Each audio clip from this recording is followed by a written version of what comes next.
Hello everyone, आप सबका मेरे क्लास में स्वागत है। आज मैं आपको छठी कक्षा के ज्ञान सागर पुस्तक के दूसरे अध्याय चिट्ठी के अक्षर पढ़ाने जा रही हूँ। इस पाठ के लेखक श्री व्यथित हृदय जी हैं। जैसा कि शीर्षक है चिट्ठी के अक्षर, इससे पता चलता है कि यह पाठ चिट्ठी के आदान प्रदान की है, परंतु चिट्ठी के अक्षर ऐसा शीर्षक क्यों? तो चलिए जानते हैं, पाठ शुरू करते हैं। सुबह के 10 बज रहे थे, मुझे डाक से एक चिट्ठी मिली। लेखक बोल रहे सुबह के 10 बज रहे थे, मुझे डाक से यानी पोस्ट से एक चिट्ठी मिली। मैं लिफाफा खोलकर चिट्ठी पढ़ने लगा।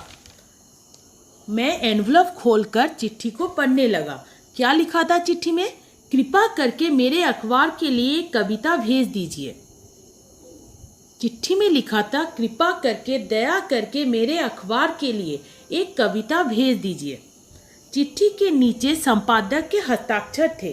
चिट्ठी के नीचे हस्ताक्षर थे संपादक यानी एडिटर, वह जो समाचार पत्र को सब प्रकार से ठीक ठाक करके प्रकाशित करे, उसे कहते हैं संपादक। उनके हस्ताक्षर थे चिट्ठी के नीचे, सिग्नेचर। संपादक का नाम महिपाल सिंह था। संपादक का नाम क्या था? महिपाल सिंह। चिट्ठियाँ तो बराबर ही आती रहती हैं, पर इस चिट्ठी ने मेरे मन को अपनी ओर खींच लिया। लेखक बोल रहे हैं, चिट्ठियाँ तो बराबर ही मेरे पास आती रहती है, पर यह चिट्ठी कुछ खास थी। इसने मेरे मन को अपनी ओर खींच लिया, अपनी ओर आकर्षित कर लिया। इसका कारण यह था कि चिट्ठी की लिखावट बहुत बड़ी सुंदर थी। इसका कारण क्या था? यह था कि चिट्ठी की जो लिखावट थी, चिट्ठी का जो हैंडराइटिंग था, वो बहुत ही सुंदर था। बहुत ही सुंदर अक्षरों में चिट्ठी लिखी गई थी। हर अक्षर सांचे में ढला हुआ सा मालूम पड़ता था। हर अक्षर को देखकर ऐसा लग रहा था कि हर अक्षर को एक एक अक्षर को शेप में डालकर लिखा गया। सांचा यानी ढांचा या मोल्ड या शेप देने वाली जो वस्तु होती है, जो एक ही प्रकार का शेप देती है। तो लग रहा था कि हर अक्षर को एक एक सांचे में ढाल कर लिखा गया है। सारे अक्षर एक बराबर थे। महिपाल सिंह से मेरी कोई जान पहचान नहीं थी। लेखक बोल रहे हैं, महिपाल सिंह जी से मेरी कोई जान पहचान नहीं थी, मैं उन्हें नहीं जानता था।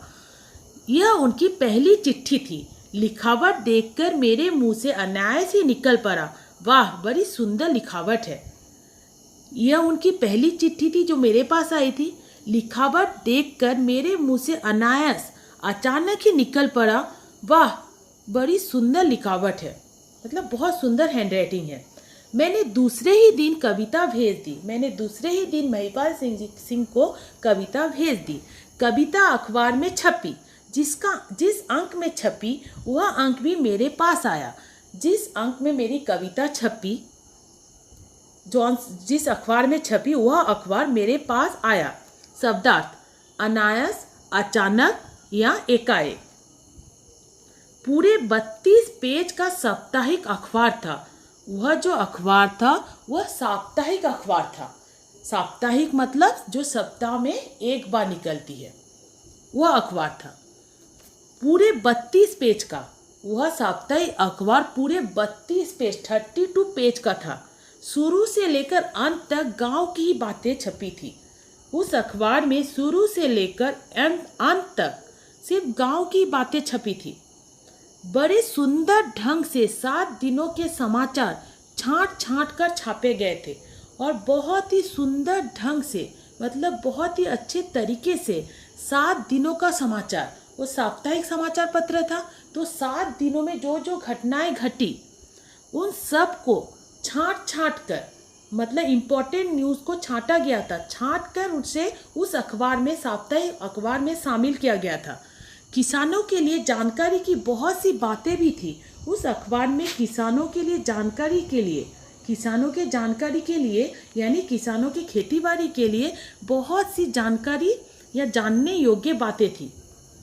मैं अखबार को देखकर बड़ा प्रसन्न हुआ और दूसरे अंक के लिए फिर एक कविता भेज दी। लेखक बोल रहे हैं, मैं इस अखबार को देखकर बहुत खुश हो गया और मैंने और एक कविता भेज दी उनके दूसरे अंक के लिए, दूसरे सप्ताह के अखबार के लिए। दूसरी कविता भी अखबार में छपी।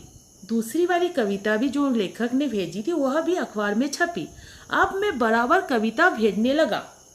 लेखक अब बराबर महिपाल सिंह जी को कविता भेजने लगे। महिपाल सिंह की चिट्ठी भी समय समय पर आया करती थी। उनकी चिट्ठी भी समय समय पर लेखक के पास आया करती थी। वे कभी कविता मांगते थे और कभी कहानी।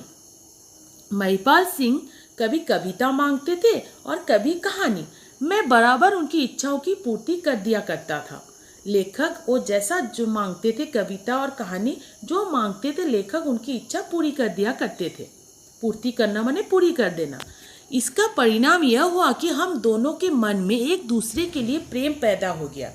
इसका परिणाम यह हुआ कि हम दोनों के मन में माने लेखक और महिपाल सिंह जी के मन में एक दूसरे के लिए प्यार उत्पन्न हो गया।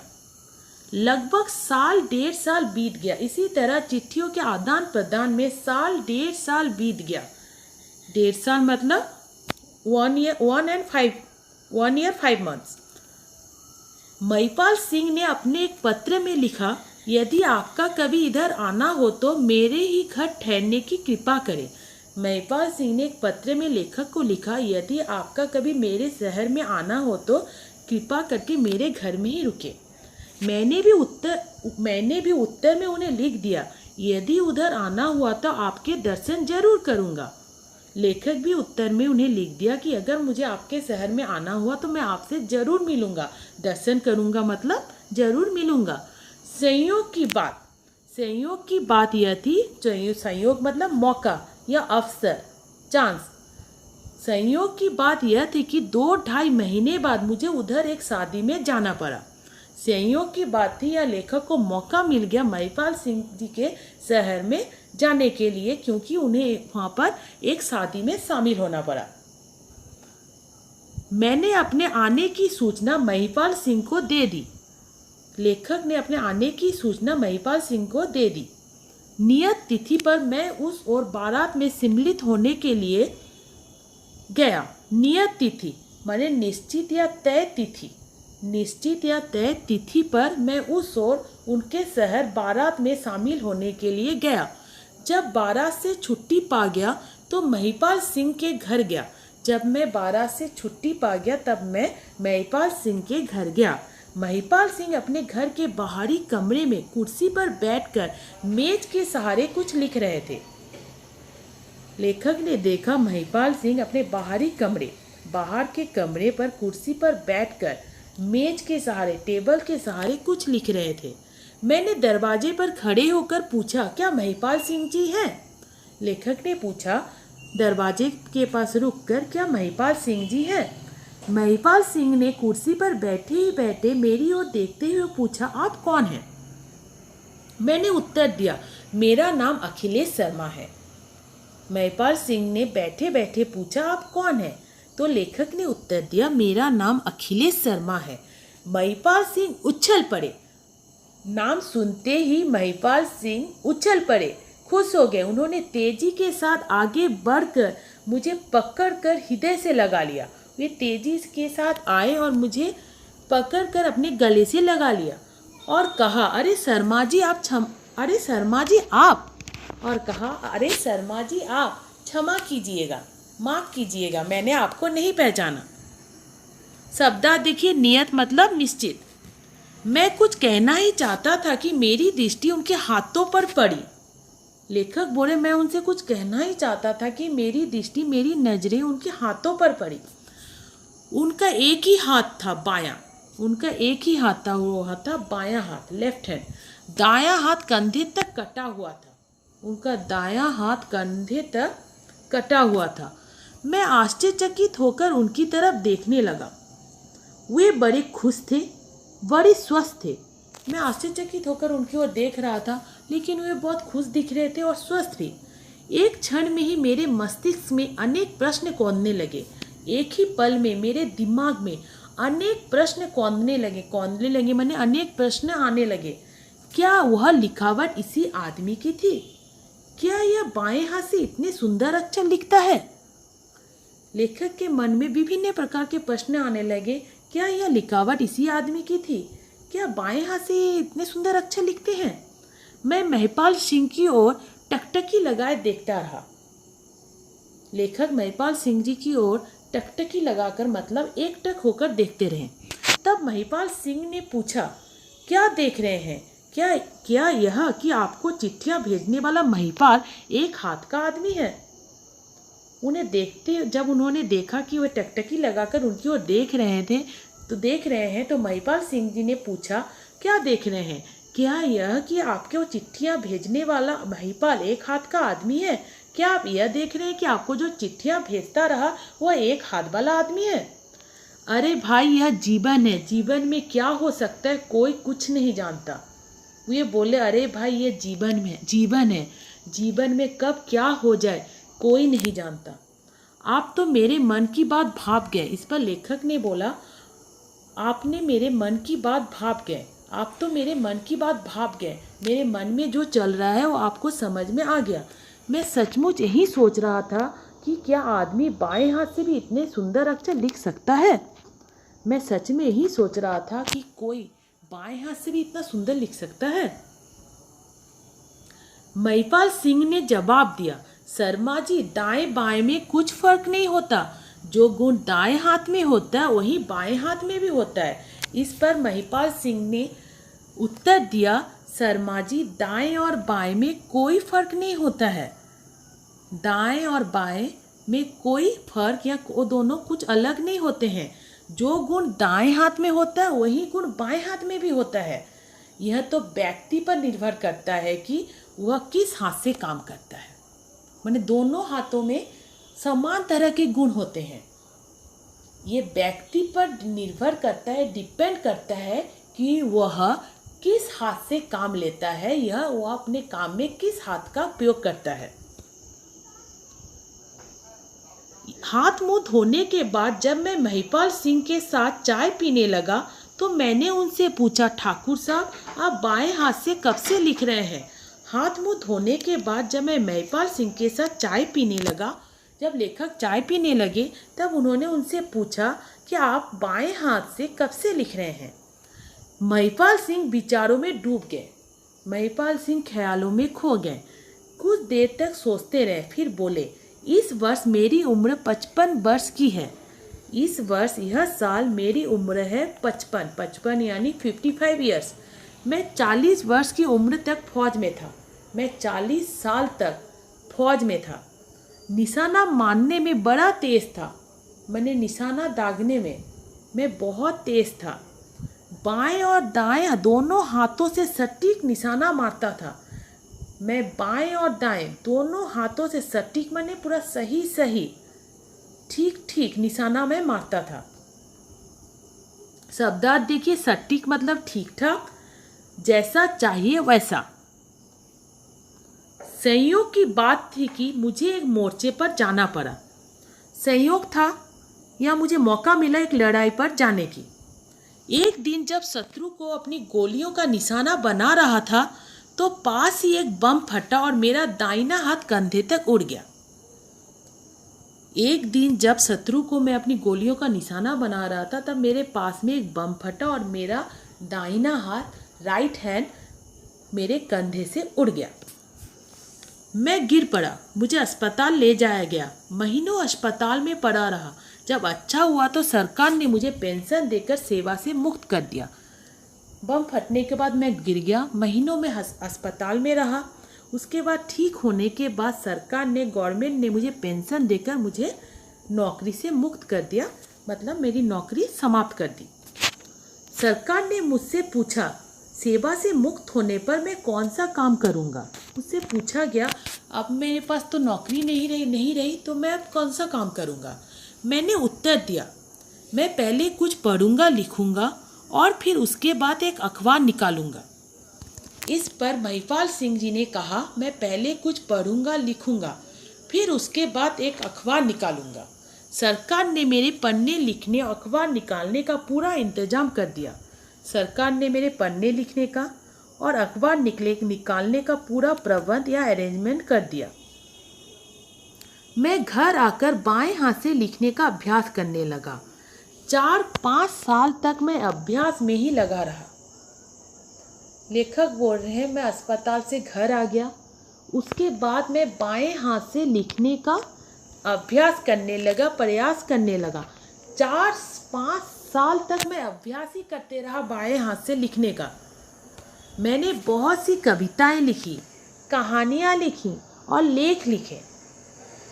महिपाल सिंह जी बोल रहे हैं, इन 4-5 सालों में मैंने बहुत सी कविताएं लिखी, कहानियां लिखी, लेख लिखे। लेख क्या होता है? किसी विषय पर प्रकट किया गया विचार, उसको बोलते हैं लेख। लेख लिखे, वे सभी चीज़ें मेरे पास मौजूद हैं। वे सारी चीज़ें जो मैंने लिखे मेरे पास मौजूद है, मेरे पास उपस्थित है। मेरी लिखावट उसी अभ्यास का परिणाम है। मेरी जो आज सुंदर लिखावट है उसका परिणाम उसी अभ्यास के लिए हुआ है। 4-5 साल तक मैं जो अभ्यास में लिखा रहा उसी का परिणाम है कि आज मेरी लिखावट इतनी सुंदर है। जब मैं लिखने में दक्ष हो गया, दक्ष माने निपुण हो गया, तो अखबार निकालने लगा। जब मैं लिखने में दक्ष हो गया, मैं अच्छी तरह से बाएं हाथ से लिखने लगा, तब मैं अखबार निकालने लगा। अब आप देख ही रहे हैं कि पूरे 32 पेज का अखबार हर सप्ताह निकालता हूँ। आप तो देख ही रहे हैं कि मैं हर हफ्ता पूरे 32 पेज का अखबार निकालता हूँ। महिपाल सिंह अपनी बात खत्म करने के बाद उठे। उन्होंने 4-5 साल तक अभ्यास के रूप में लिखी हुई अपनी रचनाएं अलमारी से निकाल कर मेरे सामने रख दी। अपनी बात खत्म करने के बाद और वे उठे और 4-5 साल जो अभ्यास करते रहे, उस दौरान उन्होंने जो रचनाएं लिखी उन सबको निकाल कर उन्होंने मेरे पास रख दी। मैं उनकी रचनाओं को देखने लगा। टेढ़े मेढ़े अक्षर, दूर दूर अक्षर, अलग अलग अक्षर, फिर सुधरे हुए और फिर गोल गोल सुंदर अक्षर तथा सांचे में ढले हुए अक्षर। मैं उनकी रचनाओं को देखने लगा तो मैंने देखा कि उनकी लिखावट जो थी पहले टेढ़े मेढ़े, फिर दूर दूर, फिर अलग अलग, फिर थोड़ा सा सुधरा हुआ, फिर गोल गोल, फिर अंत में देखा मैंने सांचे में ढले हुए अक्षर। माने सारे अक्षर एक ही तरह से दिखने वाले, जैसे सांचे में ढालकर लिखा गया हो वैसे अक्षर। मैं मुग्ध होकर बोला। लेखक उनके इन रचनाओं को देखकर वे मुग्ध हो गए और बोले, मोहित हो गए और बोले, ठाकुर साहब आप धन्य हैं, ठाकुर साहब आप महान हैं। मैंने बचपन में पढ़ा था, रसरी आवत जात ते सिल पर परत निशान। लेखक बोले, मैंने बचपन में पढ़ा था कि रसरी आवत जात, रसरी माने रस्सी, सिल मतलब पत्थर। मैंने बचपन में पढ़ा था कि अगर किसी पत्थर पर एक रस्सी को हर दिन घिसा जाए तो रस्सी का निशान भी पत्थर पर पड़ जाता है। इसका मतलब यही है, रसरी आवत जात माने रसरी माने रस्सी को एक पत्थर पर, आवत जात माने अगर आप आगे पीछे करते रहोगे तो उस पर भी परत निशान माने निशान पड़ जाता है रस्सी का पत्थर पर। मगर आज अपनी आंखों से प्रत्यक्ष देख भी लिया। प्रत्यक्ष मतलब आंखों के सामने। ये मैंने सुना था ये कहावत बचपन में, पर मैंने आज सामना सामनी देख लिया कि ये बात बिल्कुल सही है। इतना कहने के बाद मैंने महिपाल सिंह जी से विदा ली। इतना कहकर लेखक महिपाल सिंह जी से विदा लिए, अर्थात उनके घर से निकल गए। शब्दार्थ देखिए, दक्ष निपुण, कुशल निपुण या कुशल, प्रत्यक्ष आंखों के सामने। तो आपने देखा महिपाल सिंह जी ने किस तरह से कोशिश करके बाएं हाथ से लिखने का प्रयास किया और उनकी कोशिश कामयाब हुई और वे बाएं हाथ से सुंदर अक्षरों में लिखने लगे। तो आपने इस पाठ से क्या सीखा? हमने इस पाठ से यह सीखा कि जीवन में कभी हार नहीं माननी चाहिए, क्योंकि यह जीवन है। अनहोनी कभी भी हो सकती है। हमें अनहोनी के सामने झुकना नहीं है, बल्कि मजबूत होकर उसके सामने खड़े रहना है। तभी हम जिंदगी के जंग को जीत सकते हैं और अपने जीवन को सफल बना सकते हैं। तो आज के लिए बस इतना ही। धन्यवाद।